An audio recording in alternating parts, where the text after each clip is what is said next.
ಮುಖ್ಯಮಂತ್ರಿ ಆಗಿ ಈ ಕ್ಷೇತ್ರದಿಂದ 2 ಬಾರಿ ಶಾಸಕರಾಗಿ ಈ ಜಿಲ್ಲೆಯಿಂದ 2 ಬಾರಿ ಮುಖ್ಯಮಂತ್ರಿ ಆಗಿ ನೀನು ಮಾಡಿದಂತ ಸಾಕ್ಷಿ ಗುಡ್ಡೆ ಒಂದು ದೇವಸ್ಥಾನ ಆಗಲಿ ಒಂದು ಶಾಲೆ ಆಗಲಿ 2 ಎಕರೆ ಶಾಲೆಗೋಸ್ಕರ ನಿನ್ನ ಸ್ವಂತ ಜಮೀನನ್ನ ಬಿಟ್ಕೊಡ್ಲಿಲ್ಲ ಕುಮಾರಣ್ಣ ಅಂತ ಹೇಳಿದೆ. ಅದಕ್ಕೆ ಉತ್ತರ ಎಲ್ಲೂ ಕೂಡ ಬರಕ್ಕಾಗ್ಲಿಲ್ಲ. ಈಗ ನಾನು ಕೇಳೋದಿಲ್ಲ, ಉತ್ತರ ಕೇಳಕ್ ಹೋಗುದಿಲ್ಲ, ನನಗೆ ಅವಶ್ಯಕತೆ ಇಲ್ಲ. ನೀವೇ ಉತ್ತರ ಕೊಟ್ಬಿಟ್ಟಿದ್ದೀರಿ ನೀವು. ಈಗ ಮುಂದಕ್ಕೆ ನಮ್ಮ ಮೇಲೆ ಜವಾಬ್ದಾರಿ ಇದೆ. ಸುರೇಶ್ ಅವರು ದೀಪ ಹಚ್ಚಿಸ್ಬೇಕಾದ್ರೆ ಹೇಳ್ತಾ ಇದ್ರು, ನೀವು 4 ಜನ ಸೇರಿ ಒಟ್ಟಿಗೆ ಹಚ್ಚಿ ಅದೇನ್ ಮಾಡ್ತೀನಿ ನೋಡಿದ್ದೀವಿ ಅಂತೇಳಿ ಸವಾಲಾಗ್ತಾ ಇದ್ರು. ಯೋಗೇಶ್ ಅವರೇ, ಈ ಸವಾಲ್ನ ನೀನು ಸ್ವೀಕಾರ ಮಾಡಬೇಕು, ನಾನು ಸ್ವೀಕಾರ ಮಾಡಬೇಕು, ಬಾಲಣ್ಣನು ಸವಾಲ ಸ್ವೀಕಾರ ಮಾಡಬೇಕು ಮತ್ತು ಇಕ್ಬಾಲ್ ಹುಸೇನು ಸವಾಲು ಸ್ವೀಕಾರ ಮಾಡಬೇಕು. ಜನರ ಕಣ್ಣಿಗೆ ಗೊತ್ತಾಗಬೇಕು.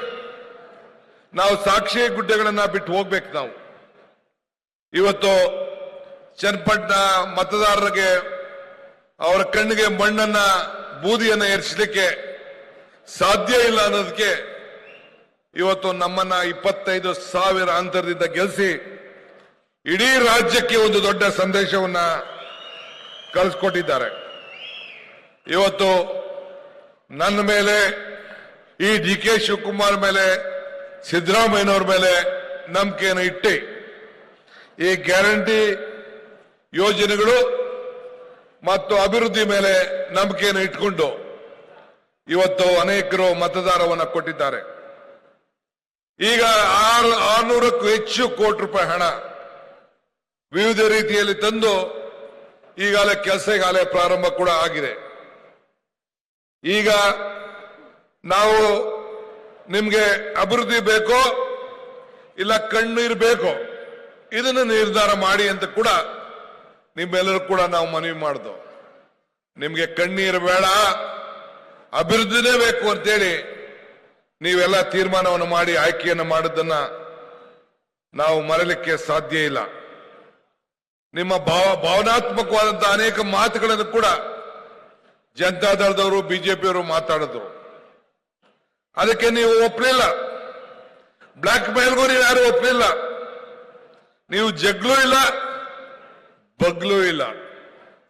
ಆದ್ರೆ ನಾನು ಅನೇಕ ಸಂದರ್ಭದಲ್ಲಿ ಒಂದು ಮಾತು ಹೇಳ್ತಾ ಇದ್ದೆ, ದೇವರು ವರನೂ ಕೊಡುವುದಿಲ್ಲ, ಶಾಪನೂ ಕೊಡುವುದಿಲ್ಲ, ಅವಕಾಶ ಮಾತ್ರ ಕೊಡ್ತಾನೆ ಅಂತೇಳಿ. ಇವತ್ತು ನಮ್ಗೆ ಅವಕಾಶ ಕೊಟ್ಟಿದ್ದಾರೆ. ಇನ್ನಿರುವಂತ 3 ವರ್ಷಗಳಲ್ಲಿ ಕೊನೆ ವರ್ಷ ಚುನಾವಣೆಗೆ ಬಿಸಿದಲ್ಲಿ ನಾವೆಲ್ಲ ಇರ್ತೇವೆ. ಆದ್ರೆ ಈಗ ಸಿಕ್ಕಿರುವಂತ 2 ವರ್ಷದಲ್ಲಿ ಒಂದು ಹೊಸ ರೂಪವನ್ನ ಕೂತ್ಕೊಂಡು ನಾವೆಲ್ಲ ಚರ್ಚೆ ಮಾಡಿ, ನಾನು ಆಕಾಶದಿಂದ ಭೂಮಿಗೆ ಇಳಿಸಿದೆ ಅಂತ ನಾನು ಹೇಳಲಿಕ್ಕೆ ನಾನು ತಯಾರಿಲ್ಲ. ಆದ್ರೆ ನಿಮ್ಮ ಕಣ್ಣುಗಳನ್ನ ಕಾಣೋ ರೀತಿಯಲ್ಲಿ ಸಾಕ್ಷಿ ಗುಡ್ಡೆಗಳನ್ನ ನಿರ್ಮಾಣ ಮಾಡಲಿಕ್ಕೆ ಎಲ್ಲ ತರದ ಪ್ರಯತ್ನವನ್ನ ಮಾಡಿ ಮತ್ತೆ ನಿಮ್ಮ ಮುಂದೆ ಬರ್ತೇವೆ ಅನ್ನೋ ಮಾತನ್ನ ಈ ಸಂದರ್ಭದಲ್ಲಿ ಹೇಳಲಿಕ್ಕೆ ನಾನು ಬಯಸ್ತೇನೆ. ಇವತ್ತು ಈ ವೇದಿಕೆಯಲ್ಲಿರುವಂತಹ ಎಲ್ಲ ನಾಯಕರುಗಳು, ನಾವ್ಯಾರು ಕೂಡ ಚುನಾವಣೆಯನ್ನು ಮಾಡಲಿಕ್ಕೆ ಸಾಧ್ಯ ಇಲ್ಲ, ನಿಮ್ಮ ತೀರ್ಪನ್ನ ಮಾಡಲಿಕ್ಕೆ ಸಾಧ್ಯ ಇಲ್ಲ. ಹಾಲನ್ನ ಬೆಲೆ ಮೇಲೆ ನೀವೇನು ಬೋರ್ಡ್ ಇಟ್ಕೋಬೇಕಾಗಿದೆ, ನಮಗೂ ಅರಿವಿದೆ. ಈ ರೈತನ ಕಷ್ಟ, ಬೂಸಾ ಬೆಲೆ, ನೀರಿನ ಬೆಲೆ, ಈ ನೀರಿಗೂ ಹಾಲಿನ ಬೆಲೆಗೆರಡು ಕೂಡ ಒಂದಾಗ್ಬಿಟ್ಟಿದೆ ಅನ್ನೋದು ಕೂಡ ನಮ್ಗೆ ಅರಿವಿದೆ.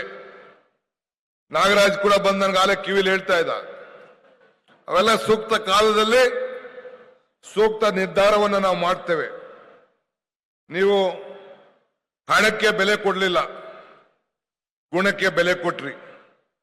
ಯೋಗೇಶ್ ಅವ್ರ ಮೇಲೆ, ನಮ್ಮ ಮೇಲೆ, ಸುರೇಶ್ ಮೇಲೆ, ಪುಟ್ಟಣ್ಣ, ರಾಜು, ಬಾಲಕೃಷ್ಣ, ಹುಸೇನ್, ಈ ಜಿಲ್ಲೆಗೆ ಸಂಬಂಧಪಟ್ಟಂತ ಯೋಗೇಶ್ ಮತ್ತು ನಾವೆಲ್ಲ ಸೇರಿ ಶಾಸಕರ ಮೇಲೆ ನಮ್ಗೆ ಅಪಾರವಾದಂತ ವಿಶ್ವಾಸವನ್ನು ಇಟ್ಟು ನಿಮ್ಗೆ ಮತವನ್ನು ಕೊಟ್ಟು ನಿಮ್ಮ ಸೇವೆ ಮಾಡಲಿಕ್ಕೆ ಅವಕಾಶ ಮಾಡಿಕೊಟ್ಟಿದ್ದೀರಿ.